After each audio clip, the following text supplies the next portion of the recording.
Assalamualaikum warahmatullahi ta'ala wabarakatuh. A'udzubillahi sami'il. Dengar tak dengar?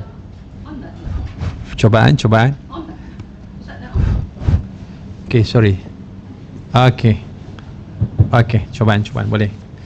Assalamualaikum warahmatullahi ta'ala wabarakatuh. A'udzubillahi sami'il alim minasyaitanir rajim. Bismillahirrahmanirrahim. Alhamdulillahilladzi arsala rasulahu bil huda wa dinil haqq liyudhhirahu ala dini kullihi walau karihal musyrikun walau karihal kafirun walau karihal mujrimun.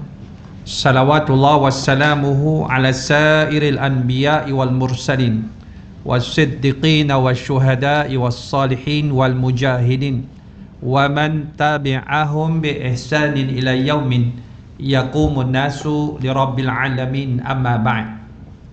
Allahumma aslih qulubana wa azil uyubana wa tawallana bil husna wa zayyinna bit taqwa wajma' lana khairal akhirati wal ula warzuqna ta'ataka ma abqaitana. Wahai Allah, perelokkan hati kami, cabutkan keaiban dari diri kami, dorongkan kami ya Allah pada jalan-jalan kebaikan, hiaskan hati kami dengan ketakwaan, himpunkan bagi kami dengan kebaikan dunia dan akhirat, rezekikan kepada kami ya Allah ketaatan kepadamu selagi mana kami hidup menumpang di atas muka bumi, amin ya rabbal alamin.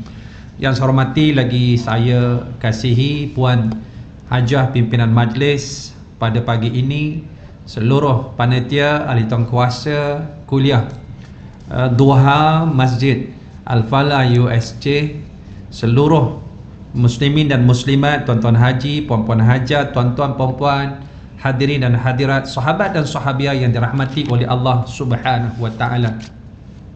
Pertama dan selamanya syukur kita dihimpunkan pada waktu yang penuh keberkatan ini pada hari Jumaat, iaitu yang dipanggil Sayyidul Ayyam, hari yang dipanggil penghulu kepada sekalian hari, yang mana hari ini cukup penting, di mana Allah menciptakan Adam, Allah turunkan Adam ke bumi, Allah terima taubat Adam.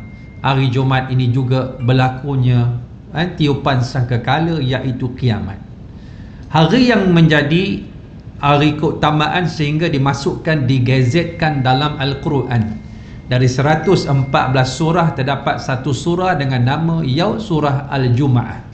Dan hari Jumaat ini juga merupakan hari yang cukup penting untuk kita bermuhasabah. Jadi sempena dengan hari Jumaat, dan kita pun baru saja memulakan kuliah dengan ujian daripada Allah. Kita nak buat muhasabah, iaitu kita nak buat muhasabah Jumaat, kita panggil MJ. Dan muhasabah Jumaat ini saya nak relatekan dengan permulaan kita kena PKP, iaitu yang kita panggil perintah kawalan pergerakan, yang mana ia merupakan perkara yang menjadi satu perkara yang mungkin kita rasa benda yang baru, tapi ia satu perkara yang cukup menarik bila kita merujuk kepada siri-siri Al-Quran. Dan saya akan mengambil beberapa poin sejak mula PKP, kemudian Ramadan, kemudian Syawal. Kita berjumpa hari ini dengan poin-poin yang kita nak bawa dalam kehidupan kita sebagai satu muhasabah. Boleh deh? Macam tak boleh je. Boleh. Sebenarnya saya ambil semangat juga. saya tak sihat, baru nak sihat. Semalam pergi jumpa Dr. Ghazali. Saya kata, doktor bagi dadah sikit. Dia pun faham kan. Dia pun terbiasalah, dia akan bagi. Saya kata, doktor yang power sikit, cucuk, sebab kaki belah kiri ni gaut. Kemudian saya rasa nak demam tak demam, bawa balik Kelantan dengan Ustaz Dasuki. Ustaz Dasuki tak tahu dia dah balik belum, sebab zaujah dia, mak mentua dia sakit. Jadi saya ke Kelantan sebab tengok di Pasir Mas ada sahabat nak wakafkan tanah 5 ekar. Kita insya-Allah kalau tak ada arah melintang, kita nak buat pondok orang-orang dewasa. Kita nak buat pondok, kita nak buat rautah geng ustaz.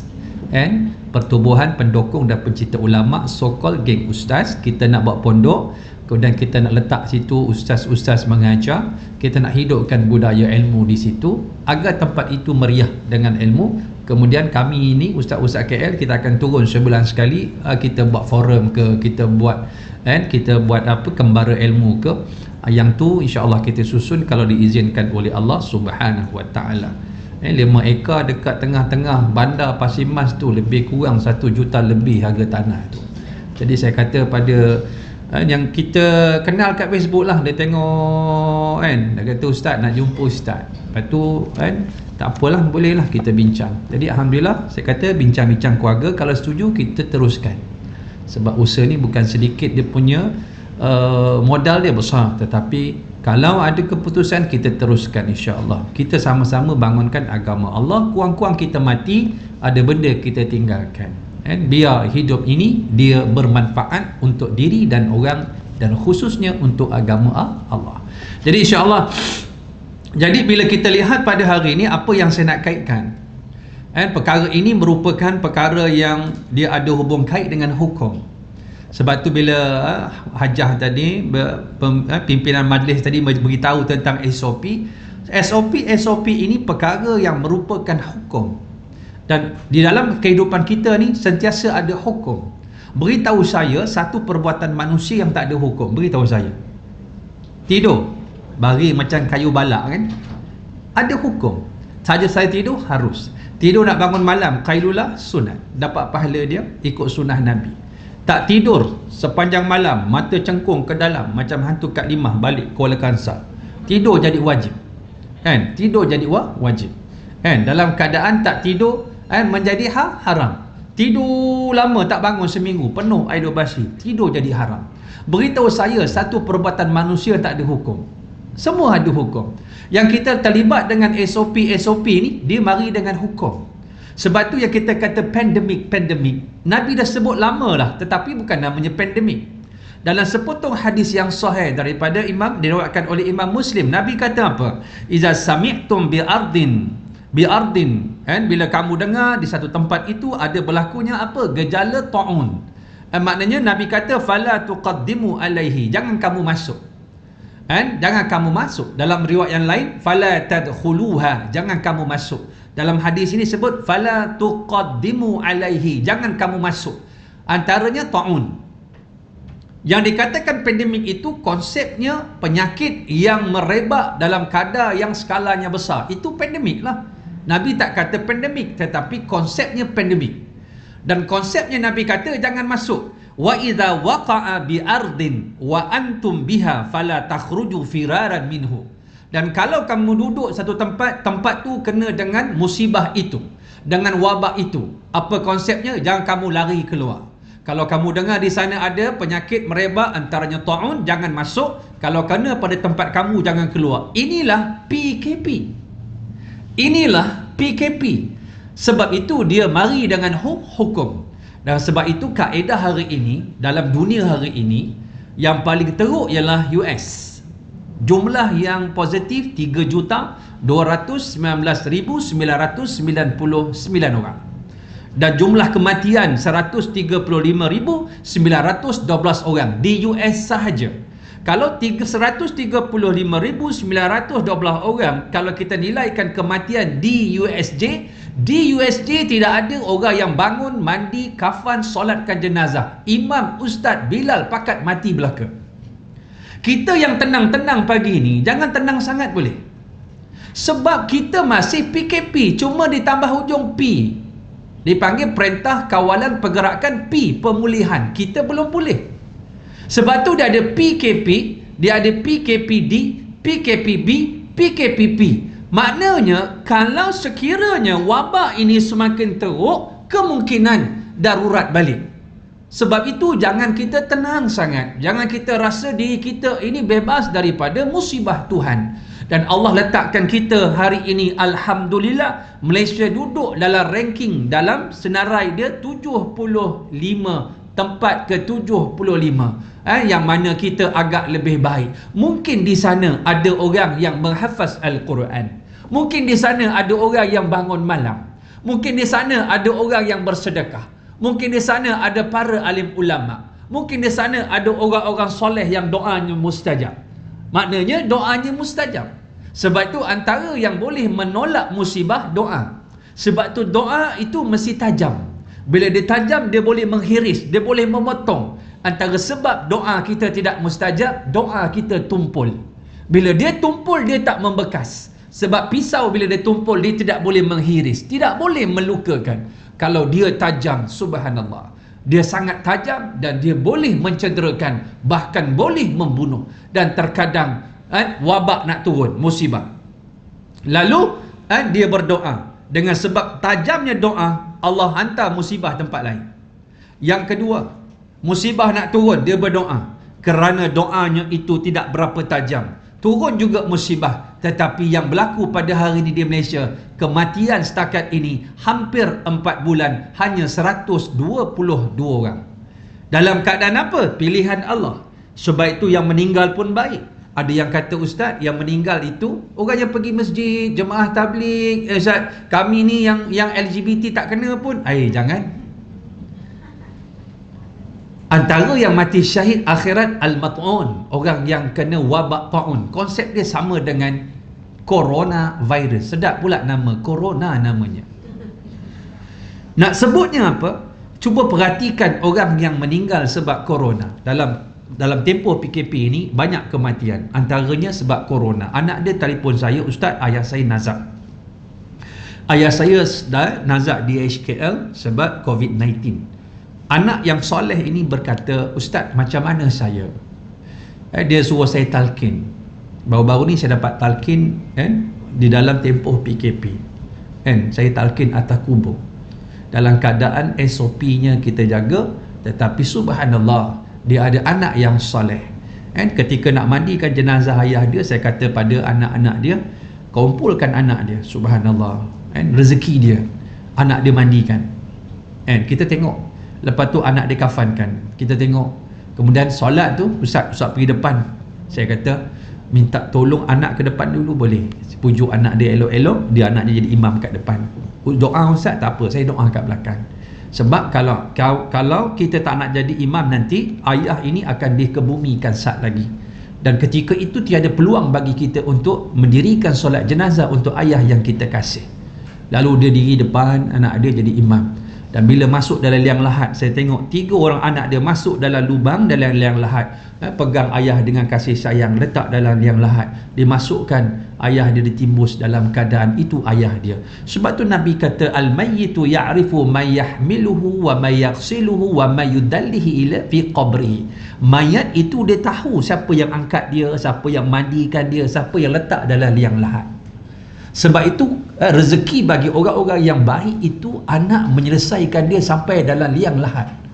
Ini rezeki, subhanallah. Sebab itu bila anak ni baik, dia concern. Dia sangat concern. Ayah dia sedang sakit dan dia kata, ustaz, kalau ayah meninggal macam mana? Saya kata, SOP dia macam mana? KKM yang menguruskan. Sebab itu bila COVID-19, anak tak boleh pegang, anak tak boleh mandi, anak tak boleh kafan. Semua diuruskan oleh Kementerian Kesihatan Malaysia. Dia ada scout dia, dia ada dia punya group dia, dia ada special task dia.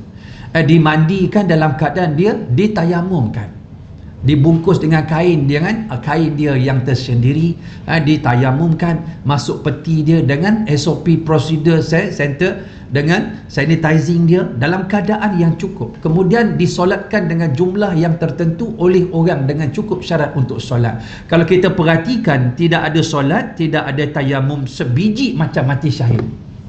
Orang mati syahid ini dibungkus dan ditanam saja.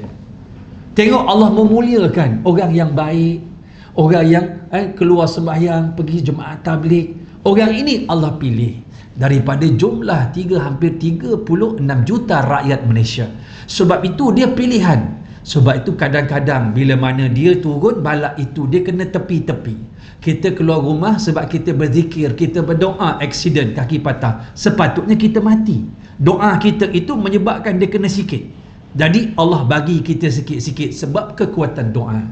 Lalu dalam keadaan ini kita mengambil ayat untuk kita muhasabah pada pagi ini, bahawa di sana kita pernah melihat contoh sejarah yang berlaku dahulu sebenarnya lebih teruk daripada COVID-19. Kerana apa sahabat-sahabat, saya membawa sejarah sedikit, kita masuk pada pembincangan kita, kemudian kita pergi kepada beberapa poin, kita rujuk pada Quran hadis, boleh deh? Apa yang tercapai pada pagi ini, insya-Allah. InsyaAllah boleh deh. Alhamdulillah. Ini orang terpilih ni. Sebab tu bila tutup masjid, semua nak pergi masjid. Kenapa? Bila buka masjid, tak mari masjid juga. Sebab itu dia proses penapisan. Sebab tu bila turun ujian Tuhan, dia ada dua golongan akan terbentuk, terhasil. Pertama yang semakin taat, kedua yang semakin jahat. Allah sebut dalam Al-Quran, surah namanya Suratul An'am, Suratul An'am ayat 43. Falaula idh ja'ahum ba'suna tadarra'u walakin qasat qulubuhum wa zayyana lahumus syaitanu ma kanu ya'malun. Alangkah baiknya, kata Allah, sekiranya turunnya naas, wabak, ujian, musibah dari Allah, kalau turun ini, mereka sifat dia tadarra'u. Orang yang beriman, dia akan taat pada Allah sebelum lagi diuji. Sebab dia kenal Tuhan, dia kenal diri dia. Dia hamba, dia kenal Allah, Allah Tuhannya, lalu dia konsisten sebagai hamba kepada Allah. Adapun golongan kedua, bila ditegur baru dia ingat balik. Dulu kita jauh, nanti kita akan masuk dalam perbincangan. Sebab Allah datang tu tanda kasih, dia ingatkan kita, dia tegur sikit-sikit, kita balik rujuk pada dia. Yang ketiga, golongan yang semakin jauh daripada Allah. Dia jadi apa? Waqasat qulubuhum. Mari apa pun, dia tak akan berubah. Ada orang diuji, dia berubah. Diuji, tak berubah. Ada orang sampai tahap nak mati, dia tak berubah. Saya ustaz, saya jahat. Dia cabar Tuhan, tak kena apa-apa pun. Jangan sebut tak kena apa-apa. Tak kena apa-apa tu sebenarnya apa-apa. Maksud saya macam ni, bukan maksud bila Allah laknat kita, kita bertukar jadi batu macam si tanggam. Bukan kita terus dipandang peti, tidak. Maksudnya, orang yang dilaknat Allah itu, dia tak tahu dia sedang dilaknat. Itu laknat. Dia tak tahu dia duduk dalam kemurkaan. Dia tak boleh nak patah balik. Sebab tu subuh hari ni Pak Imam baca surah As-Sajadah. Orang paling zalim siapa? Orang yang paling zalim, kata Allah, waman azlamu mimman dzukira bi ayatihi thumma a'rada anha. Siapa yang paling zalim, kata Allah, dalam hari Jumaat surah As-Sajadah disunatkan baca oleh tok-tok imam di mana-mana saja, iaitu orang paling zalim, kata Allah, orang yang dah diberikan peringatan kemudian berpaling dari peringatan. Tak ada apa-apa pun. Patut aku yang kena. Tak ada apa-apa pun. Aku buat masalah dekat Kaabah, tak ada apa pun. Aku main-main dalam masjid, masuk tempat perempuan, tak ada apa-apa pun. Jangan kita kata tak ada apa-apa. Tak ada apa-apa itu apa-apa tu. Maksudnya dia ni dalam proses hatinya waqasat qulubuhum wa zayyana lahumus syaitan, dan syaitan dia menghiaskan orang yang jahat. Dia nampak perbuatan jahat dia baik, dia nampak perbuatan maksiat dia baik, sehingga hati dia hitam legam. Dalam keadaan Allah pernah tunjukkan kepada Fir'aun, sikit demi sedikit Allah bagi pada Fir'aun. Allah bagi dekat Mesir, Allah uji macam-macam. Dia serang belalang, habis gandum. Dia serang dengan katak dafadi', penuh katak Mesir, ong, sampai tak ada ong. Allah uji dengan pelbagai ujian supaya dia balik, sehingga dia mengejar Nabi Musa. Sebab itu Firaun marah dengan Nabi Musa. Nabi Musa ni bukan saja membawa tauhid, mengesahkan Allah, tetapi Nabi Musa kerja dia ambil Bani Israel di Mesir, bawa keluar, pergi balik ke Palestin, the promised land, iaitu tanah yang dijanjikan oleh Allah Subhanahu wa taala. Sebab bila mana Nabi Yaqub, bila mana Nabi Yusuf daripada Palestin dibawa oleh kafilah pergi ke Mesir, dijual, akhirnya pendek cerita menjadi menteri keuangan. Nabi Yusuf menjemput adik-beradik dia pergi ke Mesir. Jadi adik-beradik beranak, ini membentuk Bani Israel di Mesir. Kerja je nak bawa balik Bani Israel balik ke Palestin. Jadi Bani Israel ialah apa dia? Dia ialah orang suruhan pada Fir'aun berketurunan Qibti. Jadi kerja dia membuat menjadi buruh paksa di Mesir. Bila dibawa keluar Bani Israel, siapa nak kerja? Jadi dia kejar, kata ulama bahawa Fir'aun kejar Nabi Musa, tenteranya 2 juta orang. Sampai ke Laut Merah, Nabi Musa dah sampai tengah. Sahabat-sahabat boleh faham tak cerita dia? Cerita dia iaitu laut itu terbelah, terkuak. Bawah itu orang berjalan. Laut Merah ni bukan Sungai Gombak, faham dah? Laut itu dasarnya orang jalan, kiri kanannya air terkuak. Bila sampai di situ Firaun, dia mula bercakap, ini bukan kerja manusia. Hati dia sudah bergoyang. Nabi Musa sudah sampai ke tengah, tapi hasad jahatnya nak membunuh Nabi Musa dan Bani Israel. Dia padamkan hasrat dia untuk beriman kepada Allah. Dia punya kuda dia pun berhenti, tak nak berjalan. Kuda dia kata, kalau masuk bukan dengan Firaun, dengan aku jalan. Nak sebutnya, ketika itu syaitan datang. Syaitan memberikan godaan supaya Firaun bergerak. Sampai ke tengah, Nabi Musa sudah sampai ke seberang. Laut terkatup, sahabat-sahabat. Begitulah keadaan Allah tunjukkan dalam surah Yunus ayat 90. Wajawazna bi bani Israila bahra fa'atba'ahum fir'aunu wa junuduhu baghyan wa adwa hatta idza adrakahu al-gharaq qala amantu annahu la ilaha illa alladhi amanat bihi banu Israel wa ana minal muslimin. Hujung ayat ini Fir'aun sebut, aku ini terdiri dari orang yang menyerah. Apabila Allah selamatkan Bani Israel dengan Nabi Musa, dan ketika itu bila sampai di sana, Fir'aun dia kejar dengan tenteranya baghyan wa adwan, dengan penuh bongkak, bura, dalam keadaan dia penuh dendam, geram, wa'adwan, permusuhan, nak membunuh Nabi Musa dan Bani Israel, sehingga dia diuji oleh Allah. Laut tertutup, dalam keadaan dia nak lemas. Ketika itu dia mula menyebut, amantu annahu la ilaha illa alladhi amanat banu Israel. Aku beriman dengan Tuhan Bani Israel. Ketika itu bila mari ujian Allah, maksudnya ketika itu pintu taubat tertutup bila nyawa sampai di sini. Sebab itu bila kita nak mati, pintu rezeki tertutup. Orang kalau nak meninggal, dia nak meninggal sangat, tinggal beberapa saat, cuba ambil air, jangan bagi dia minum dengan straw. Air kotak dia boleh minum serun, lama lagi mati.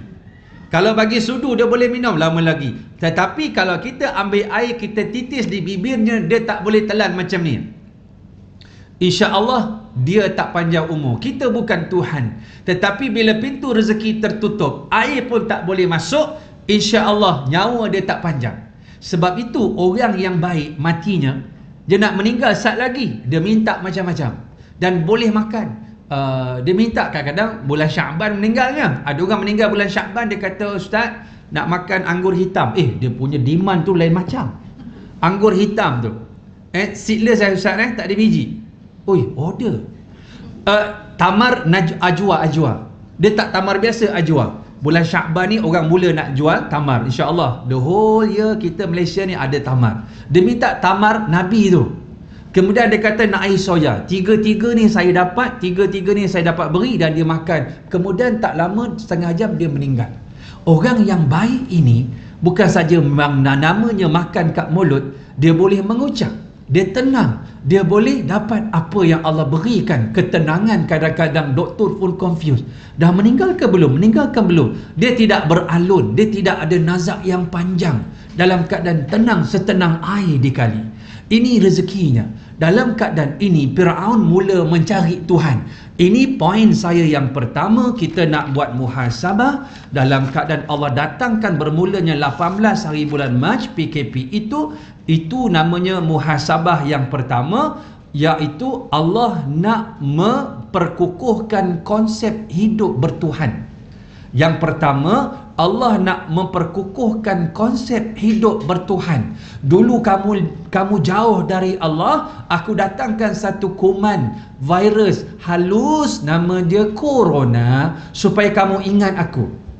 Dulu kamu jauh supaya kamu ingat aku. Bagi yang beringatlah. Sebab ada orang dia belum ditegur, dia dah kenal Allah. Ada orang ditegur, dia ingat Allah. Ada orang tunggu mati macam Fir'aun tengah laut, baru nak ingat Allah. Maksudnya, jangan sampai nanti kita bila masuk ke alam barzah, baru kita teringat, oh yang ni ustaz pernah cakap dulu, tapi aku tak ikut. Faham? Sebab itu Allah tunjukkan cerita dekat dunia dulu. Dulu kita hanya membaca bahawa di London pada tahun 1665, 20% penduduk London mati dengan satu wabak namanya Black Death, kematian hitam, maut hitam. Yang kedua pernah berlaku pada tahun 1918, 1919. Setahun, kita 4 bulan baru kita dah ada pemulihan. Yang ni setahun, membunuh 50 juta penduduk dunia. Nama dia flu Spanyol, Spain. Ketiga kita jumpa dalam sejarah flu Asia 1957, 1.1 juta kematian mengakibatkan penduduk dunia. Pada tahun 2009 flu babi, flu khinzir, membunuh 575,400 nyawa pada tahun 2009. Kemudian berlaku flu Hong Kong 1968, 1 juta penduduk dunia juga mati. Yang kita tengok ini siri-siri ulangan daripada contoh yang Tuhan bagi. Aku bagi dulu, kau tak faham, aku tunjukkan bukti. Mari 2009 hujung, dia sambung 2020, namanya direngkaskan coronavirus COVID, tahunnya 2019 COVID-19. Sebab itu Allah ulangkan benda ini untuk kita dekat dengan dia. Jadi bila mari benda ini, Allah sebut surah Az-Zariyat ayat 56. Az-Zariyat, ini konsep hidup bertuhan. Wa ma khalaqtu jinna wal insa illa liya'budun. Tidak aku ciptakan jin dan juga manusia melainkan untuk mengabdikan diri kepada aku, kata Allah. Maknanya maksud ayat ini illa liya'buduni. Kalau kita terjemah harfiah secara literalinya, seolah-olah tidak aku ciptakan jin dan manusia melainkan untuk mengabdikan diri padaku. Kita bila baca dia punya terjemah bahasa Melayu, seolah-olah Allah ambil manfaat dari keimanan kita. Salah. Lam dekat sini dipanggil lam ta'lil, liya'buduni. Maksudnya manusia itu fitrahnya dia perlukan Tuhan untuk hidup. Dia tak boleh hidup tanpa Tuhan. Sebab itu hari ini, kalau kita rasa kita nilai kehidupan kita ini maju atau tidak, gembira, bahagia, sengsara kerana kemajuan kebendaannya, saya nak tanya sahabat-sahabat, boleh tanya, ini program apa? Ustaz tanya, Ustaz jawab. Maknanya, kenapa kes suicide, bunuh diri? Kenapa kes bunuh diri banyak berlaku di negara-negara maju? Pernah terfikir tak? Kenapa negara Scandinavian, Norway, Sweden, Denmark, Jepun, negara yang banyak mengaku atheis, God is dead, mereka tak percaya the existence of God, kepada kewujudan Tuhan. Sebab orang yang menafikan Tuhan itu wujud, orang yang jiwanya sakit. Sebab itu bila kamu tanya kepada mereka siapa cipta langit dan bumi, wala in sa'altahum man khalaqas samawati wal arda la yaqulunna Allah, suratul Luqman. Kalau kamu tanya pada mereka siapa yang ciptakan langit dan bumi, nescaya mereka akan kata Allah. Maksud kata ulama, mereka kata Allah ada dua version. Maksudnya bila kamu tanya siapa cipta, mereka kata Tuhan. Maksud Tuhan itu tak kiralah Tuhan itu mereka sandarkan pada Islam Allah ataupun kepada agama mereka. Kenapa tuan-tuan? Sebab orang yang ambil agama ini, orang yang dia nak menenangkan hati walaupun agama dia tidak betul. Sebab tu perkataan religion dari perkataan Sanskrit relige atau religio, di unseen world. Ada benda yang kita tak dapat jawab dalam kehidupan kita. And kita nak anak dapat 10A, dapat 8A, 2B. Siapa boleh jawab? Dapat 8A, 2B, marah dia. Ustaz, saya nak tanya sikit. Kena macamnya lah. Cara jawab, saya jawab. Tak ada jawab, puan jawab. Dia kata, Ustaz, anak saya trial 10A. Kenapa bila result keluar 8A, 2B? Kenapa Ustaz? Kenapa Ustaz? Aku dimarahnya. Saya pun confused. Saya anak dia ke? Saya ni siapa?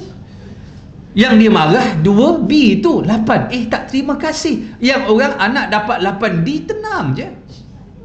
Tengok, cara ketenangan berbeza. Kawan saya, anak dia UPSR, Kemudian result keluar tak ada A. Kawan saya lecturer, sama-sama office masa dekat UniKL dulu. So dia kata, macam result anak saya, berbual sembang, tak ada A Ustaz, saya pergi ambil result lewat, A dah habis Ustaz. Allah, hebat dia lecturer ni. Saya Ustaz, saya tak kisah Ustaz, dia A ke tak A ke, saya tenang dengan anak saya ni Ustaz. Solat tak payah suruh, Quran Ustaz tak payah suruh, dia tahu bila nak baca Quran lepas subuh, dia banyak hafal ayat surah-surah panjang. Saya pun tak hafal Ustaz. Kalau saya mati Ustaz, dia boleh baca Yasin tu, bagi saya dah kemas dah Ustaz. Tengok cara dia memikir berlapis-lapis. Sebab tu jangan fikir silapis, fikir kena berlapis-lapis. Walaupun kita kadang-kadang makan kek lapis, kita kena faham berlapis-lapis. Sebab kenaan ni kita kena faham 2 lapis. Subhanallah, Allah bagi dia, subhanallah. Nak sebutnya sahabat-sahabat, kita tak nak mak kita meninggal. Kita tak nak sakit. Certainty, uncertainty, like, dislike ni, siapa boleh jawab? Tak boleh jawab. Bila orang tak boleh jawab, dia kembali kepada Tuhan. Dia boleh jawab, Tuhan dia kata begini. Hatta orang yang duduk dalam hutan, animisma, dia sembah dewa, sembah busut, kaki bengkak. Kenapa? Dewa marah semalam kencing kat busut. Dia ada jawapan. Bagi orang yang tak ada jawapan, dia nak jawab apa? Akhirnya bunuh diri lah. Siapa nak mengisi ni? Kalau kita Islam, balik kepada Allah. Ada qada dan qadar Allah. Rukun iman yang ke-6, menyebabkan hati kita itu kita dapat jernihkan dengan agama Allah. Sebab itu dia jadi tenang. Sebab itu bila berlaku apa ujian pun tenang. Contoh, kenapa kita tak tenang hari ini dengan ujian Tuhan? Sebab kita menganggap dia benda negatif. Betul tak? Contoh saya ambil mudah-mudah saja. Kita keluar, kasut kita hilang. Tadi kaki ayam balik, pergi kaki orang balik kaki ayam. Kita nak kata apa? Balik. Kemudian kita keluar, orang belanja kita makan. Benda yang baik, positif. Ketika kita dapat satu benda yang baik, kan? Sifat Allah sempurna tak? Sempurna. Ketika Allah uji kita satu perkara, sifat dia sempurna tak? Sempurna. Bagaimana mungkin Allah yang bersifat dengan sifat yang sempurna, natijah ke muncak dia tidak sempurna? Mustahil. Lalu kalau kita memahami benda ini, kita jadi tenang. Dia mari apa pun seronok. Allah bagi dia seronok, Allah tak bagi dia seronok. Ini sifat orang-orang yang sudah melazimkan diri dalam keadaan hidup bertuhan. Sebab itu bila Allah beri pada kita, semua nak balik rujuk pada Allah. Alhamdulillah. Yang tak semayang jadi bersemayang. Yang dulu tutup aurat dah buka aurat, dah tutup aurat. Hari ini semua pakai purdah. Saya pakai purdah tadi, pakai niqab. Yang buka aurat dah habis PPE, Personal Protection Equipment, PPE. Habis tutup berlapis-lapis. Kerana takut. Takut apa? Takut mati. Sedangkan neraka lebih panas daripada kematian dunia. Tapi memandang selapis itu menyebabkan dia rapuh dalam pemikiran dan pengimbangan dia. Allahu Akbar. Kita pukul 7, saya sampai 6.50 pergi ke pasar gitu. Maknanya lepas subuh, tak ada kuliah, terus pergi pasar. Sebab nak cepatlah, kita pun ada program. Tapi nak sebutnya, bila kita pergi, orang dah beratur panjang. Yang boleh mengajar orang beratur sampai beratur tepi ikan ni, virus je. Yang boleh mendidik orang ni, jadi berdisiplin, virus je. Menyebabkan orang ni tinggalkan arak hari tu sebab PKP, virus. Zina jadi tenang, lorong Haji Tayyib, virus. Las Vegas, tempat perjudian dunia, jadi tenang, tak ada manusia, virus. Dalam keadaan Allah datangkan, subhanallah, dalam keadaan Allah mengawal dalam keadaan kehidupan kita supaya balik kepada Tuhan. Mulalah dekat Jerman, minta masjid-masjid dilaungkan azan dekat loudspeaker kat luar. Dekat Itali, orang Islam sembahyang dekat tepi jalan. Orang yang bagi pakai baju seksi, seluar koyak-koyak, yang rambut dia macam-macam, tiba-tiba solat, mengikut movement pergerakan solat. Bukan dia tahu itu perbuatan solat, sebab rasa takut, mula mencari Tuhan. Orang Islam sembahyang. Ini semua kerja apa? Ini semua kerja Allah Subhanahu Wa Taala. Ketika awal Mac hari itu, saya di Turki lagi, ada urusan. mula cerita pasal Wuhan ni, sampai sahabat saya dia orang Turki. Orang Turki ni kadang nama je, memang dia orang Islam, tetapi tatu banyak. Tatu kan, tatu ni kalau tak silap rukun iman ke-7 bagi dia kadang-kadang. Punyalah teruk. Sebab tu tak pelik tengok orang Turki banyak tatu, laki-laki dan perempuan. Satu trend dia hari ni. Orang Islam. Tak pelik kalau tengok orang Turki tak solat. Biasa. Kawan saya tak solat. Di awal-awal Mac hari tu, dia kata, bila saya kata berbual, hang dulu, dia kata hang ada bukan kedah. Dia kata hang dulu kerja mana? Dia gelak-gelak, dia kata aku dulu kerja kat Wuhan. Bila Wuhan ni sibuk dengan COVID-19, aku pun balik lah. Dia gelak-gelak gurau dengan saya. Tiba-tiba mak dia suspected COVID-19. Dia yang tak solat ini, dia telefon saya, Ustaz, tolong doa Ustaz, walaupun aku tak sembahyang. Mak aku menangis-nangis dia. Ketika itu kita nak balik pada siapa? Kita balik kepada Allah Subhanahu Wa Taala. Sebab itu ada orang dia tak boleh balik, kerana hati dia sudah dipatri menjadi gelap, hitam, pekat dan likat. Dia tidak boleh balik kepada Allah. Sedangkan hidup kita perlukan bertuhan. Hidup kita mengabdi diri kepada Allah. Surah Az-Zariyat ayat 56 jelas menunjukkan bahawa hidup mesti bertuhan. Cuma nak mencari Tuhan yang mutlak, itulah manusia keliru. Sebab itulah kita yang dapat pagi ini duduk bersama dalam keadaan kita menghadapi ujian-ujian Allah ini, kita ambil sebagai satu tanda syukur kita. Kita rindu balik untuk kita melakukan kebaikan-kebaikan. Sebab itu peluang dia datang sekali saja. Sebab itu penyesalan dia akan berlaku di hujung. Di USJ ni saya nak tanya, penyesalan di sini dia datang awal ke hujung? Di sini. Awal. Subhanallah. Nak belajar boleh? Penyesalan tak pernah berlaku di awal. Di hujung. Orang tua pesan, sesal dulu pendapatan, sesal kemudian tak berguna. Betul? Jangan sampai nanti disebutkan bila sampai ke mahsyar besok, Rabbana absarna wa sami'na farji'na na'mal salihan inna muqinun. Wahai Allah, kami dah dengar, kami dah lihat, kami dah yakin, balikkan semula kami ke dunia, kami nak beramal dengan amal yang soleh. Jawapan dia takkan boleh. Dunia ketika itu sudah tiada, sudah Allah musnahkan sama sekali. Dibacakan oleh Tok Imam tiap-tiap hari Jumaat surah As-Sajdah juga. Dalam menafsirkan ayat ini, ulama kata tidak ada hukuman, tak jatuh senten lagi, baru ditunjukkan dosanya yang banyak. Dosa itu yang sekarang ini gaib, ditunjukkan dalam bentuk benda berjongkong-jongkong, berbukit-bukit, bergunung-gunung, hancur luluh mukanya menjadi debu-debu yang halus. Allahu Akbar. Yang kita pahala yang tak nampak, datang kuliah ni dapat pahala tak nampak, akan ditunjukkan dalam bentuk benda berjongkong-jongkong. Kalau itu emas lah, Ustaz saya emas tak banyak lah kat rumah, suami saya adalah beli semalam dalam 10 jongkong je. Agak-agak macam mana? Suami kita balik hari ni yang sempena anniversary, I belikan you lah, tak banyak lah, 10 jongkong mas. Saya rasa kalau rumah tu sewil je. Kalaulah pahala itu Allah gambarkan dalam bentuk gunung-gunung emas. Allahu Akbar. Orang yang solatkan jenazah, orang yang soleh, dia solat jenazah, dia dapat satu gunung Uhud sebesar Uhud emas. Bagi yang sampai ke kubur, dia hantar dapat 2 gunung. Tiba-tiba kita dengar orang meninggal dekat Masjid Al-Falah, kita buat tak tahu, tak ambil cakna. Sebab tu nak tahu kita mati besok meriah atau tidak, tengok ketika hidup kita.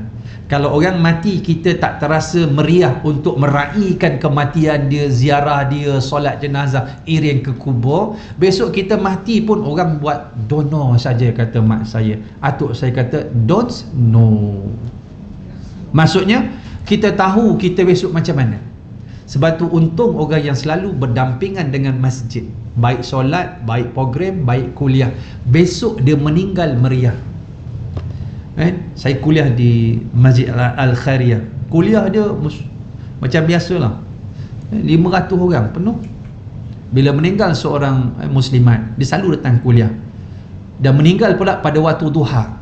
Kita boleh berhenti solat sunat kuliah ni, kita turun solat duha, sambung balik. Orang tak lari. Saya tak perlu ambil attendance, tak perlu. Tapi nak cerita rezeki dia solatkan lebih daripada 40 orang yang soleh. Sebab tu bila mana orang tu baik dekat dengan agama Allah, kita ni dengar dia meninggal, paling tidak Al-Fatihah, paling tidak kita sebut inna lillahi wa inna ilaihi raji'un. Jangan nanti kita mati orang sebut Alhamdulillah. Kan? Ustaz, budak yang meninggal, Ustaz, yang rempit selalu curi selipar kat masjid, takkan kita nak kata innalillah? Sebab hati manusia, apa pun kita doa yang baik orang yang meninggal, tetapi setengah orang tak boleh, sebab hati ini Allah miliki. Sebab tu kadang-kadang kita buat benda yang tak berapa hebat, tapi bila mati dikenang-kenang. Ustaz, sejak dia ni tanda orang mati baik, sejak dia meninggal tu Ustaz, tak ada orang nak cuci tandas surau. Ada orang dia datang 2-3 pagi bersihkan tandas surau, orang datang subuh bersih tandas, orang tak tahu siapa yang buat sampai dia meninggal. Bila dia meninggal tak ada orang nak cuci lagi, sebab dia buat orang tak tahu. Maknanya kalau kita meninggal disebut kebaikan-kebaikan. Sejak dia meninggal Ustaz, tak ada orang Ustaz nak bersihkan kapet masjid. Tapi jangan kita meninggal orang sebut benda yang tak baik. Sejak dia meninggal Ustaz, duit masjid tak hilang. Jangan. Wa na'udzubillah. Sebab itu ini nilai. Sebab tu hidup ini Allah jadikan kepada kita sebagai satu penapisan tu tadi. Ringkas yang kedua, Allah nak mengajar kita, nak memperkukuhkan konsep hidup berilmu. Konsep hidup berilmu.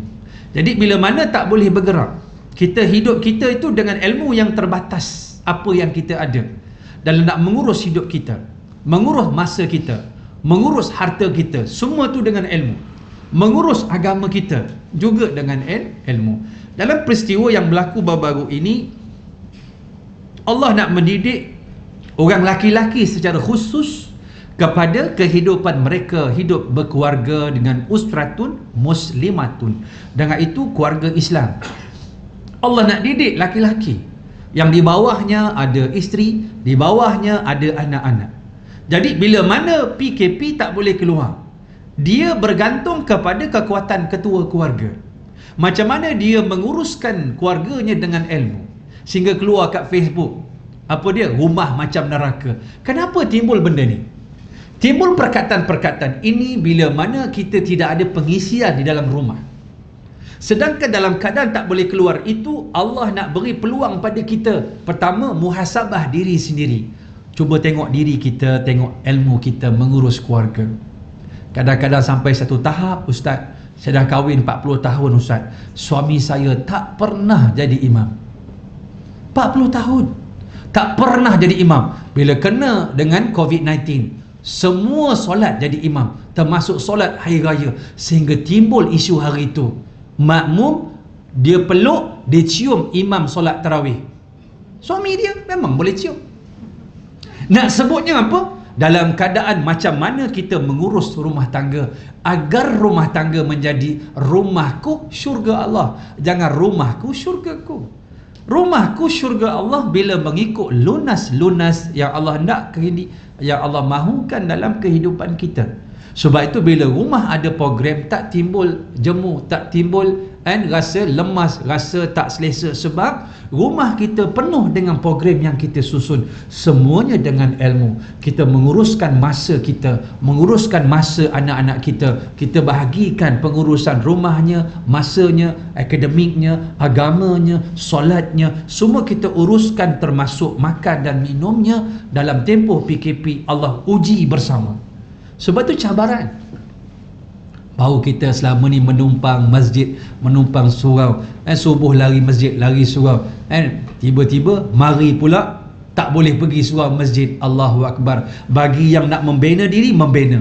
Bagaimana yang dianya semakin tak berubah, yang semakin teruk, dalam keadaan dia penapisan daripada Allah Subhanahu Wa Taala. Ustaz, saya sejak PKP Ustaz, Alhamdulillah, saya dengar kuliah Ustaz. Dulu sibuk kerja, lah ni tak ada kerja, bukalah macam-macam Facebook. Nak dengar apa? Quran. Nak ustazah apa? Aisyah. Nak ustaz apa? Anas. Nak kuliah mana? Tepuk dada tanya saudara. Sehingga kan ada program 2-3 pagi dengan geng ustaz. Dah semua buat program maghrib, subuh geng ustaz ambil pukul 3 pagi. Kita buat 1,000,000 istighfar. Kau cerah masa depan. Kita buat 1,000,000 istighfar. Kita buat 1,000,000 istighfar. Hari itu 1,000,000 istighfar. Ketika itu kemuncak dia. Orang tak tidur malam. Orang bangun dalam keadaan sama-sama kita beristighfar. Kita banyak dosa, kita rujuk balik pada Allah dengan dosa-dosa kita. Moga-moga Allah merahmati kita. Allah angkat wabak ini sebagai ujian dengan tidak panjang masanya. Kita sama-sama kita bersihkan diri kita. Kita buat 1,000,000 istighfar. Sambutan cukup luar biasa. Kenapa? Ketika itu manusia yang beriman tertekan, dia kembali rujuk pada Allah. Dia nakkan Tuhan. Dia rasa dirinya perlu balik kepada Allah. Dia rasa hopeless, dia kata helpless, dia rasa tak berdaya. Dia rujuk balik, inna lillahi wa inna ilaihi raji'un. Baru dia rasa bila timpa musibah, sesungguhnya kami ini milik Allah. Sesungguhnya kepada Allah kami dikembalikan. Kemana nak balik kalau balik bukan balik kepada Allah? Lalu kita pun mengajak manusia sama-sama balik kepada Allah. Inilah yang kita buat. Yang kedua tu tadi, kita memperkukuhkan ilmu pengurusan hidup kita, dunia dan agamanya. Khususnya kepada ayah, khususnya kepada suami. Ini yang kedua. Yang ketiga, solat. Solat. Jadi bagi ketua keluarga, dia tengok diri dia, solat dia, rukun kauli fi'linya, rukun qalbi tu kita dekat hati, wallahu a'lam, satu saja niat kita. Tapi baru kat situ kita rasa di sana kurang, di sini kurang. Bila mana kita ada ilmu tu tadi, kita perlu lagi perbanyakkan, perlu ada peningkatan. Sebab tu iman kita tak sama tau. Iman ini boleh bertambah, boleh berkurang. Iman yang dah ada ni Allah boleh tambah, Allah boleh tambah. Cuba baca surah Al-Kahfi, apa Allah sebut? Nahnu naqussu 'alaika naba'ahum bil haqq. Ayat 13 tak silap saya, surah Al-Kahfi. Innahum fityatun amanu bi rabbihim wazidnahum huda. Warabatna ala qulubihim idh qamu faqalu rabbuna rabbus samawati wal ard lan nad'uwa min dunihi ilaha laqad qulna idzan syatata. Dan kami beritahu pada kamu wahai Muhammad, sebelum kamu ada raja yang zalim, dia ajak rakyatnya menyengutukan Allah. Lalu terdapat 7 laki-laki pemuda, sifatnya fityatun. Dia tak menerima raja yang menyengutukan Allah. Pertama, sifat dia muda. Kedua, amanu, beriman. Wazidnahum huda. Setelah beriman, Allah tambahkan lagi petunjuk, Allah tambahkan lagi iman untuk menghadapi raja yang jahat. Rakyat ketika itu menyengutukan Allah. Tiba-tiba 7 orang ni faqalu rabbuna rabbus samawati wal ard. Dan sesungguh Tuhan kami, Tuhan langit dan bumi. Kami tidak akan menyengutukan dia. Dengan penambahan iman, dia kuat berhadapan dengan tribulasi yang kuat. Sebab itu kita punya sembahyang tak mungkin sama. Sebab itu kekhusyukan seseorang tak mungkin sama. Orang yang memahami Al-Fatihah maknanya dengan orang tak faham, bagaimana mungkin sama? Orang yang takbir Allahu Akbar, dia takbir tu Allah Maha Besar tu, ketika itu dia dah memahami perkataan Allahu Akbar, lain semua kecil. Ketika dia takbir itu, angkat tangan itu simbolik bagi menyerah diri. You are under arrest. Dah angkat tangan ni tanda surrender. Perkataan Muslim menyerah. Mukmin meningkat lagi penyerahan itu dengan menambah keimanan. Muhsin, ihsan lagi atas lagi. Orang ada, orang tak ada, dia sembahyang sama je. Konsistensinya, istiqamahnya, khusyuknya. Start Allahu Akbar, dia fokus dengan sembahyang dia, percakapan selari dengan hati dan pemikiran dia, sampai Assalamualaikum warahmatullah, Assalamualaikum warahmatullah. Hatinya semua bersama Allah. Kemuncak solatnya, innas solata tanha anil fahsya'i wal munkar. Solat dia mencegah perbuatan keji dan mungkar. Solat yang baik, yang khusyuk, bukan pada waktu solatnya, bahkan setelah solatnya dia tak melakukan kemungkaran. Kesan daripada khusyuk yang ada dalam hatinya, perbuatannya, pemikirannya, seluruhnya sejajar, selaras dengan apa disebut. Mari pula doa iftitah. Innas salati wa nusuki wa mahyaya wa mamati lillahi rabbil alamin. Ya Allah, solat aku ya Allah, ibadah aku ya Allah, hidup aku, mati aku ikut Islam ya Allah.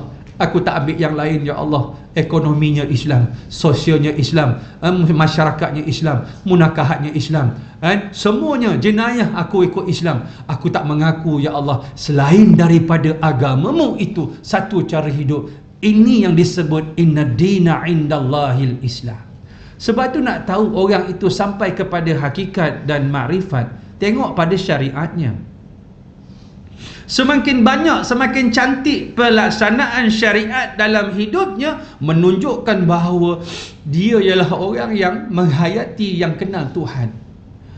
Orang yang banyak ketaatan itu sebagai tanda orang yang kenal siapa dirinya hamba, dia kenal siapa Tuhannya. Sebab itu bolehkah kita kata orang tak sembahyang? Ustaz, saya ni sampai kepada peringkat saya ni arifin, cerah masa depan. Nabi yang begitu tinggi martabatnya, Nabi solat sampai Nabi meninggal dunia, wafat. Siapa kita yang bukan Nabi mengatasi Rasulullah dalam solatnya, dalam puasanya, dalam haji umrahnya, dalam kehidupan kita? Siapa kita yang mengaku kita umatnya mengatasi Rasulullah dalam kehidupan kita? Itu kita boleh baca dan boleh kita lihat, kita muhasabah diri kita. Sebab itu solat kita PKP diajar bukan saja diri kita solat, kita solat pada awal waktu, kita susun waktu solat, kita manage dia. Dan solat berjemaah, kita train anak-anak kita dalam keadaan bukan saja solat yang wajib, kita tambah yang sunat. Tak cukup yang sunat, yang rawatib sebelum selepas solat, tambah pula mari PKP tak ada kerja, tambah pagi-pagi solat sunat duha. Tak cukup dengan itu, malamnya isyak kita tambah dengan witir, paling tidak 1 rakaat. Tapi hari ni habis Ramadan, orang tinggal witir walaupun 1 rakaat.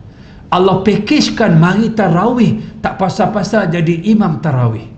Dalam keadaan mari pula hari raya, ada imam-imam solat sunat hari raya. Selama ini tak pernah, tertinggal takbir, terlupa takbir, 7 ke 8, 8 ke 5. Dalam keadaan Allah mendidik kita tentang solat saja. Lalu benda ini merupakan muhasabah dalam solat. Yang seterusnya sahabat-sahabat mendidik menjadi imam, menjadi bilal. Kita train anak-anak kita. Yang keempat, dalam Al-Quran, afala yatadabbaruna al-Quran am ala qulubin aqfalluha. Allah sebut dalam surah Muhammad ayat 24, tidakkah mereka itu mentadabur Al-Quran, ataupun dalam hati mereka terdapat kuful, terdapat solek-solek, kunci-kunci yang dipatrikan sehingga dia tidak boleh memahami Al-Quran. Sebab itu Quran bukan saja dibaca, bukan saja dipahami, Quran itu perlu ditegakkan. Orang yang baca Quran, Nabi kata alladzi yaqra'unal Quran wa huwa mahirun bihi ma'a sifaratin kiramin barara. Orang yang membaca Al-Quran, dia mahir dengan Quran, orang ini dibangkitkan besok bersama malaikat yang namanya sifarah, malaikat yang kiram, yang mulia, al-bararah, yang membawa kebajikan. Level dia malaikat. Tapi kata Rasulullah sallallahu alaihi wasallam, walladhi yaqra'ul Qur'an wa huwa yatata'ta wa syaqun alaihi falahu ajran. Orang yang membaca Al-Quran, yang dia tu tak mahir, ia tak, ia terzak-zak, tergagap-gagap. Alladhi alladzina ngam-ngam, keluar Jawanya. Alladzina ngam-ngam ta'alaihim, keluar Jawanya. Maksudnya apa? Yang gagap-gagap itu juga ada kebaikan. Apa dia? Sebab dia membaca, dia susah tapi dia sayang Quran. Dia cinta Quran. Dia berusaha nak baca walaupun dengan kepayahan, kerana pahala membaca satu, pahala dia baca dengan susah satu. Orang ini dua ganjaran. Allahu Akbar. Ketika mana PKP ini, tiba-tiba masa yang panjang kita rasa kosong, isi dengan tengok TV, dengan cerita-cerita movie dan sebagainya. Ada orang memanfaatkan dengan Quran. Ustaz, dengan keberkatan PKP saya boleh baca Quran Ustaz. Menangis dia. Saya boleh menghafal Quran Ustaz. Saya dapat baca surah itu, surah ni Ustaz. Sempena PKP saya hafal surah Sajadah, surah Insan, surah Yasin Ustaz, surah Tabarakalladzi, suratul Mulk. Saya dapat hafal Ustaz dengan keberkatan PKP Ustaz. Menangis dia. Mata kita ni, tengoklah Quran, bacalah Quran walaupun satu ayat sehari. Kerana Quran ini kita takut kita nak baca, nanti tiba-tiba kita buka Quran, Quran kita baca ialah lembaran putih. Quran situ Allah sudah ambil balik. Kita nak baca Quran, Quran sudah tidak ada lagi di dalam mushaf kita. Putih, putih, putih. Ketika itu hanya tersisa dalam hati dan jiwa orang-orang yang menghafaz Al-Quran. Sahabat-sahabat sekalian, bagi orang yang anak dia, cucu dia hafal Quran, Ustaz, saya jahil Ustaz. Tapi PKP Ramadan, saya ada cucu seorang hafal Quran, dia imam Ustaz. Anak saya imam Ustaz. Anak saya jadi imam Ustaz. Saya duduk kat belakang sebagai ayah, saya rasa hina sangat Ustaz. Hatta 70 sahabat Nabi yang nak masuk dalam liang lahat bagi syuhada Uhud, nak masuk dalam liang lahat, Nabi susun, Nabi ambil kira yang mana Quran paling banyak dalam dada, Nabi masukkan dulu, yang kedua, yang ketiga, hatta nak masuk dalam liang lahat yang mati syahid. Sahabat-sahabat faham tak mati syahid? Mati syahid ini, orang yang mati syahid ini masuk syurga tanpa hisab. Dia tidak disembahyang, tidak dimandikan. Sembahyang solat jenazah untuk orang mati itu tidak dapat nak mengimbangi pahala mati syahid. Besarnya nilainya. Mati syahid dia masuk syurga tanpa hisab. Nabi kata 70 umatku, 70,000 umatku masuk syurga tanpa hisab. Dalam keadaan tidak dihisab. Orang yang soleh duduk pada padang mahsyar, kata ulama, 50,000 tahun akhirat. Bukan duduk dalam aircon, menyandar dekat kerusi, ada aircon sejuk, ada air, pakai baju, menonjit dalam keadaan uryanan, telanjang.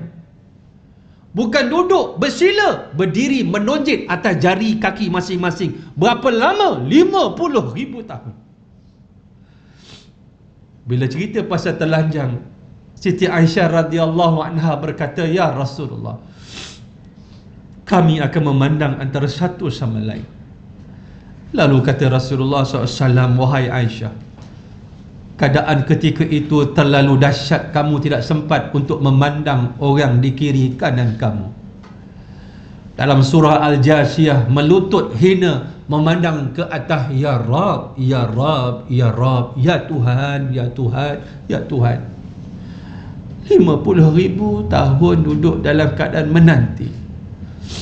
Kita duduk sejam kuliah pun dah tak tahan Ustaz bila nak sebut wabillahi taufik wal hidayah. Bagaimana akhirat, kiraannya semua dalam keadaan dengan nilai yang besar. Kan? Tebal kulit ahli neraka itu ialah 3 hari perjalanan. Besar gigi taring ahli neraka itu, sebiji giginya sebesar bukit Uhud.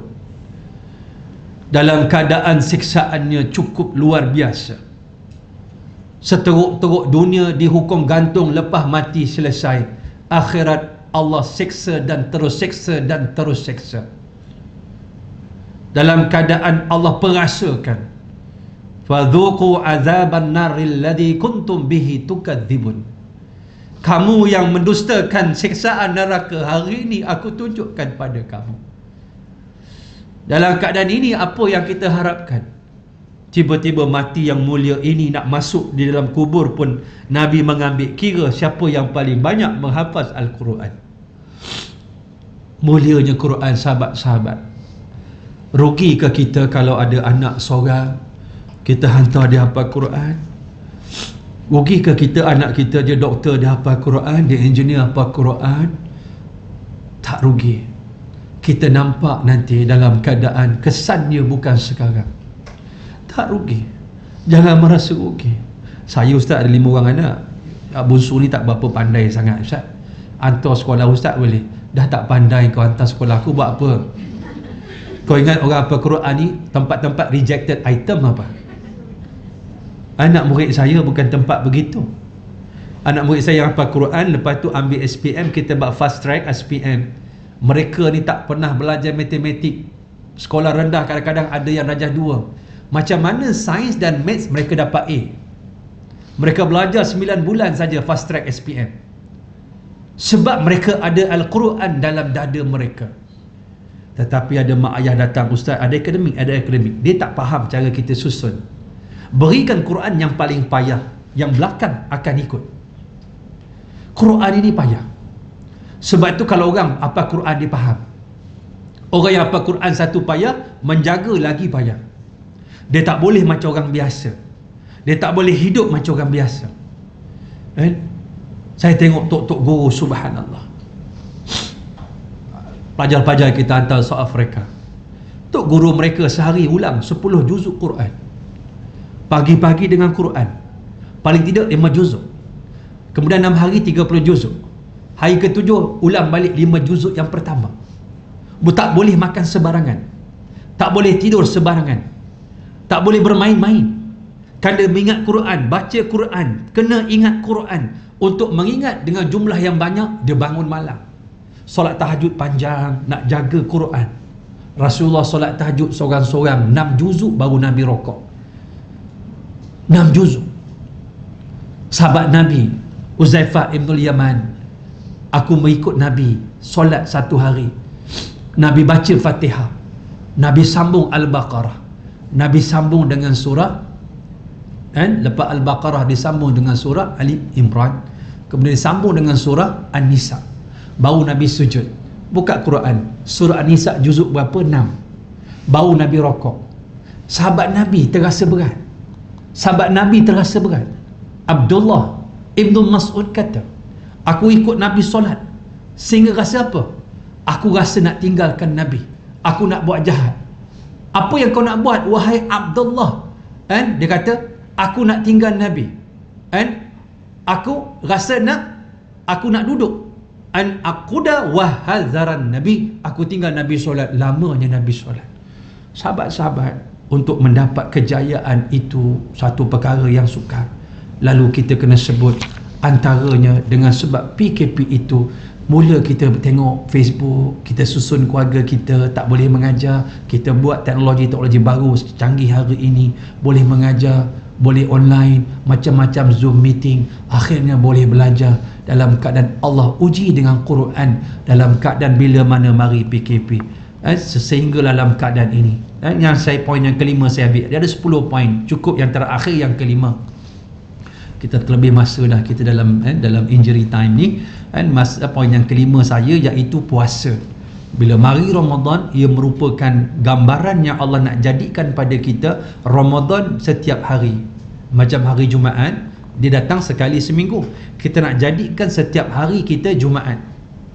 Kita susun dengan paginya, bangunnya sebelum subuh, kita susun solatnya, kemudian kita susun dengan wiridnya, dengan zikirnya, dengan Qurannya, duha. Mari pula duha, mari solat Jumaat bagi yang lelaki-lelaki.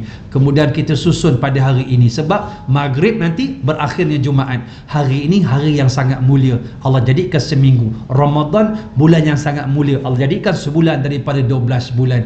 Ini merupakan syiar Islam, dan Allah nak orang beriman ni ambil benda ni, grab.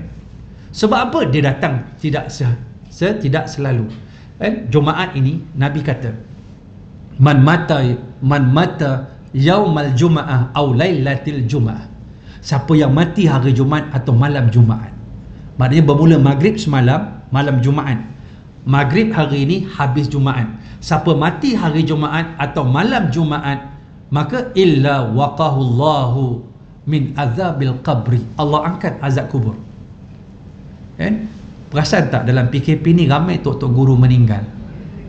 Ustaz Semai Kamus, kebanyakan tok-tok guru meninggal, saya perhatikan termasuk orang yang soleh hari ini dalam PKP meninggal hari Khamis malam Jumaat. Disusun begitu. Saya ziarah sahabat Ustaz Azian dekat Taiping. Dia punya jantung 20% dah berfungsi, tapi bila saya ziarah dah lama tak jumpa.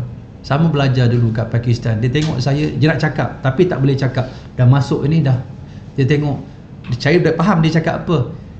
Dia kenal lagi. Dia kata, datang kau, dia kata dia. Terima kasih kerana ziarah. Dia sakit dalam keadaan apa? Hari Jumaat dia meninggal. Saya cakap kat abang dia, saya kata jangan kamu tinggal. Sama-sama belajar, abang pun sekali saya kata jangan tinggal. InsyaAllah kata dia, anak jaga dia. Sebab ada tanda-tanda dia nak pergi. Kita bukan Tuhan, tapi orang macam ni jangan tinggal. Dalam keadaan apa? Hari Jumaat juga. Sebab itu sahabat-sahabat, bila mari Ramadan, puasa itu merupakan kaedah wajib yang Allah sunatkan supaya ibadah puasa itu berterusan. Sebagaimana Quran kita pegang hari itu, Ramadan boleh habis satu hari 2 juzuk, 2 juzuk, 2 juzuk. Kenapa bila lepas Ramadan satu ayat pun tak boleh baca? Kenapa tak boleh diteruskan? Sebab kita tidak membawa semangat Ramadan di luar Ramadan. Begitu juga dengan puasa. Sebab itu lepas saja daripada hari raya yang haram berpuasa, ada puasa nama dia puasa 6. Puasa 6 ni sebenarnya Allah nak refresh balik semangat puasa kita. Dan bila mari PKP tak ada open house, tak balik kampung. Hari raya, hari paling menarik ialah raya tahun ini. Dekat dapur, telur goreng, kicap tamin, orang pun tak tahu kita makan apa hari raya. Don't worry, be happy. Kenapa nak susah-susah diri? Allah tahu kita susah, duit tak ada. Allah tahu tak nak memberatkan kita. Dia jadikan kita dalam keadaan yang mudah-mudah saja.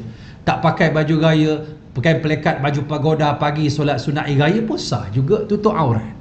Dalam keadaan tidak ada open house, lepas hari raya pertama straight boleh puasa 6.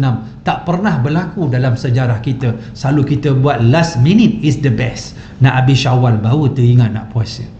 Sahabat-sahabat, ini anugerah Allah Subhanahu wa ta'ala supaya semangat Ramadan itu sentiasa segar. Sebab puasa 6, lepas tu Isnin Khamis, itu hari-hari putih 13, 14, 15. Kejap lagi ni mari pula Zulhijjah. 9 Zulhijjah itu puasa antara puasa terbaik. Setahun selepas dan sebelum, dosa Allah hapuskan orang yang betul-betul puasa dengan mencari keikhlasan kepada Allah. Ini cara Allah nak mengajar dan mendidik kita. Ini cara yang terbaik supaya semangat puasa itu sentiasa segar dalam hidup kita. Ini amalan-amalan daripada PKP, dia plus dengan Ramadan. Allah nak jadikan kehidupan kita, paling tidak 5 benda kita muhasabah dalam kehidupan kita, dan dalam tempoh yang diberikan kepada saya ini, dan kita pun dah makan masa sikit. Dan insya-Allah kalau ada rezeki kita sambung lagi sampai poin yang ke-10. Sebab muhasabah ini dia akan berterusan sehingga bila-bila. Boleh deh? Boleh. Cuma akhirnya perkongsian. Malam ni saya akan ke Sabah. Saya akan ke Sabah sebab geng Ustaz Sabah, cawangan Sabah, kita ada buat surau di dalam pedalaman, dan juga kita ada buat dakwah center di Sabah. Sabah konsep dia kita banyak Islamkan orang, dan ada 10 keluarga ni mualaf. InsyaAllah, sebab kita tak boleh kita orang Semenanjung pergi sana dakwah balik. Kena ada orang sana yang kena ada ilmu, boleh mendidik orang sana. Bahasa dia faham, ilmu dia kena ada, dia kemas seorang sana. Jadi maknanya ini program-program yang kita buat, dan saya ucapkan jutaan terima kasih lah kepada sahabat-sahabat yang sentiasa menyokong. Jadi saya mengharapkan mudah-mudahan kita dapat yang pertama ni, program korban kita masih dibuka sampai 28 Julai. Kita ada program dalam Malaysia saja. Pulau Pinang ada, Kelantan, Melaka, Johor, Pahang. Tapi Sabah, kita nak lebihkan pada Sabah. Sebab mereka yang baru peluk Islam ni, kita nak raikan jiwa mereka. Hari tu bila PKP, geng ustaz, kami tak malam kami mesyuarat, berjumpa. Walaupun PKP, kami minta surat daripada KKM, kami buat macam-macam projek. Kan? Sebungkus nasi sejuta kesyukuran. RM7 sebungkus nasi. Mula-mula kami buat 50 bungkus, akhirnya 1050 bungkus production.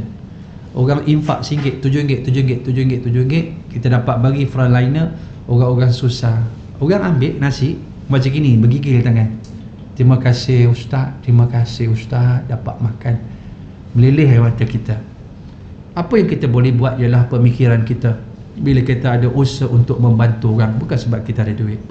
Kita buat sekilo ikan selaut kasih RM8 sekilo. Kita beli 400 kg ikan daripada nelayan yang susah, kita edar kepada 400 biji rumah yang susah di Kedah. Selama sebulan lebih, 2 bulan, beratus ribu. Nasi tadi beratus ribu dengan kos dia, dengan cara macam tu. Dan nak raya 3 hari, kita sembelih lembu, sekilo daging penyeri lebaran. Sampai kat rumah, saya doa malam tadi, ustaz, bangun malam, nak makan apa hari raya? Tiba-tiba ustaz hantar sekilo daging kat rumah, dapat makan. Sebenarnya bukan usaha kita pun, orang-orang yang menyumbang. And saya target 4 ekor lembu hari tu, 3 hari sebulan raya, dapat 20 ekor lembu. Dan dengan kuasa, dengan izin Tuhan, kita ceramah, ustaz-ustaz ceramah online page, kemudian orang sumbang dalam geng ustaz, kita hantar ke Sabah, kita hantar ke Johor, hantar ke Pahang, semua itu hasil daripada sumbangan ramai. Sebab itu kerja-kerja ini kita kena semarakkan bersama. Jadi siapa yang nak masih lagi kita buka untuk korban satu bahagian RM680. Boleh tengok page geng ustaz cintakan ulama. Kita tengah live ni dalam geng ustaz ni. Dekat 400 view. 400 ni. Dalam keadaan ini orang melihat kita. Kita nak sebut apa yang kita buat, bukan nak tunjuk dah, tapi nak sebut apa kita buat, apa orang bagi, dia nampak perkembangan dia cantik. Lalu kita akan lebihkan pada Sabah. Malam ni saya akan pergi Sabah, hari Ahad saya akan jumpa Mufti Sabah, kalau boleh nak jumpa Ketua Menteri Sabah dalam program dakwah kita, dan dia susun program-program di sana, dan saya akan buat live nanti. Tuan-tuan puan-puan sahabat boleh tengok perkembangan dia, apa yang kita buat dekat Sabah. Kita pulun sungguh. Mudah-mudahan orang peluk Islam, kita ada saham kat situ, Islamnya kekal, dia merebak untuk kebaikan. Saya alu-alukanlah. Yang kedua, sahabat-sahabat sekalian, saya dalam rangka membina sebuah madrasah di kampung Sungai Pinang, Pulau Indah, Selangor, dekat Kelang atas sikit tu. Ada sahabat kita, dia wakafkan 1 ekar tanah. Jadi dalam peringkat documentation, saya sedang tengah uruskan paper-papernya. Jadi insya-Allah saya akan bina di situ. Jadi pelajar saya yang saya dah hantar ke South Africa, mereka akan balik, mereka akan sambung kerja saya. Dan insya-Allah supaya kita mati besok berpadalah. Kita pulun juga dalam keadaan penuh kepayahan, kita cuba insya-Allah. Jadi siapa yang nak menyumbang pagi ni untuk madrasah ini, insya-Allah kalau tak ada arah melintang, nama dia Madrasah Khairiyah, madrasah kebaikan, dan Khairiyah juga nama mak saya. Jadi insya-Allah kita nak bina di Selangor. Kat Johor dah siap dah. Sekolah saya tu saya buat dalam 8 tahun. Pelajar saya ada 400 lebih sekarang. Ada staf 85 orang. Yang tu pengurusan Johor, insya-Allah sahabat-sahabat kita uruskan, dan insya-Allah saya fokus pada Selangor. Dan baru-baru ni ada yang nak wakaf tanah di Ijo 12 hektar untuk geng ustaz. Kalau jadi kat situ kita nak buat perkampungan ilmu, raudah. Geng ustaz, kita buat rumah-rumah, kita buat masjid, kita buat tempat pengajian, kita buat macam-macam lah, kita buat macam-macam, kita buat satu perkampungan. Jadi kita bersantai-santai dengan ilmu, insya-Allah. Kalau diizinkan dapat kat Ijuk 12 hektar, kalau diizinkan. Setakat ni tak ada lagi jawapan. Jadi orang baru angin-anginkan. Jadi sebenarnya orang nak infak banyak, nak wakaf, tapi nak bangunkan bukan senang. Satu sekolah mahu 6 juta. Duit itu kita kena cari. Dalam keadaan itu kita mengharapkan sumbangan sahabat-sahabat untuk kita bekerjasama. Jadi 2 perkara sajalah untuk kan, untuk korban 681 bahagian, kan. Lembu ni lembu besar, saiz B, insyaAllah. Yang dekat Selangor saya akan sembelih dekat Banting. Kita akan buat live macam itu. Saya sembelih lembu dekat Banting, dekat pusat penyembelihan, untuk kita edarkan ke tempat-tempat yang memerlukan, yang susah untuk menghadapi hari raya, orang terkesan dengan PKP. Ustaz-ustaz ramai yang susah, cuma sahabat-sahabat dia tak faham. Ustaz-ustaz susah, ramai susah, cuma mereka tak mengadu kat Facebook lah, dan mengadu kat Allah. And dalam keadaan itu kita memahami, dalam keadaan dia susah kita nak bantu, dia kata ada lebih susah. Allahu Akbar, menitir saya mata kita. Jadi yang keduanya, siapa nak menyumbang pagi ni untuk madrasah lah, insya-Allah, izinkan saya Ustaz Salahuddin Nasir juga menolong sikit-sikit, kan. Jadi supaya kita dapat imarahkan rumah Allah, bumi Allah, insya-Allah, dengan ilmu. Allah manfa'na bima 'allamtana wa 'alimna ma yanfa'una. Ya Allah, manfaatlah kepada kami dengan apa yang Kau ajar pada kami. Ajarlah kepada kami ya Allah dengan perkara-perkara yang bermanfaat bagi kami. Ampunkan dosa kami yang banyak ya Allah. Siapa yang dapat mengampunkan dosa kami kalau bukan Engkau? Ampunkan dosa kedua orang ibu bapa kami ya Allah. Ampunkan dosa mereka ya Allah. Engkau angkatkan azab kubur mereka ya Allah. Engkau lapangkan kubur mereka ya Allah. Kau terangkan kubur mereka ya Allah. Kau jadikan kami ni anak-anak yang berbakti kepada mereka ya Allah. Ampunkan dosa suami kami ya Allah, suami yang menanggung dosa-dosa kami sejak kami diijab kabulkan. Ampunkan dosa isteri kami ya Allah, isteri yang banyak bersabar dengan kerenah kami ya Allah. Ampunkan dosa anak-anak kami, adik-beradik, sahabat, jiran-jiran kami. Ampunkan dosa khususnya tok-tok guru kami, para alim ulama kami yang tidak jemu-jemu membimbing kami ke arah jalan petunjuk-Mu. Ampunkan dosa ya Allah seluruh umat Islam yang kami kenal, yang kami tak kenal. Jadikan anak cucu zuriat keturunan kami anak-anak yang soleh dan soleha, beriman dan bertakwa, mendirikan solat, menutup aurat, tahu membaca Al-Quran. Anak-anak yang boleh memandi, mengkafan, mendirikan solat jenazah untuk kami. Anak yang boleh mengusung keranda kami ke kubur. Anak yang boleh ya Allah memimpin tangan kami ke syurga-Mu. Anak-anak yang boleh menjadi penyejuk mata kepada kami ya Allah. Ya Allah ya Tuhan kami tidak takut wabak-Mu ya Allah. Yang kami takut Engkau tak ampunkan kami kalau kami mati ya Allah. Kemana kami nak pergi dengan dosa kami yang banyak ya Allah, dengan dosa yang membukit ini ya Allah, dengan dosa yang melangit ini ya Allah. Kami takut ya Allah Engkau tak ampunkan dosa kami ya Allah. Siapa kami meminta-minta ya Allah, siapa kami merayu-rayu padamu ya Allah, tetapi ya Allah Engkau memerintahkan kami meminta.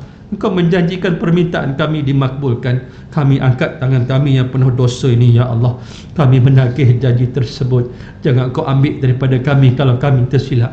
Jangan Kau ambil daripada kami dosa kalau kami terlupa ya Allah. Jangan Kau beri kepada kami ujian seperti ujian yang Kau beri kepada orang sebelum kami yang gagah perkasa ya Allah. Kami tidak berdaya ya Allah. Jangan Kau uji pada kami ya Allah dengan ujian yang kami tak mampu pikul ya Allah. Rabbana la tabluna fa innaka in balautana fadahtana wa hatakta astarana wa azabtana. Wahai Allah, jangan Engkau uji kami. Kalau Engkau uji kami, Kau akan buka kelemahan kami. Engkau akan koyakkan tabir-tabir kelemahan kami, dan Engkau akan azab kami ya Allah. Birahmatika ya arhamar rahimin. Rabbana atina fid dunya hasanah wa fil akhirati hasanah wa qina azabannar. Subhana rabbika rabbil izzati amma yasifun. Wassalamun ala mursalin walhamdulillahi rabbil alamin. Taqabbalallahu minkum minna wa minkum taqabbal ya karim. Assalamualaikum warahmatullahi ta'ala wabarakatuh.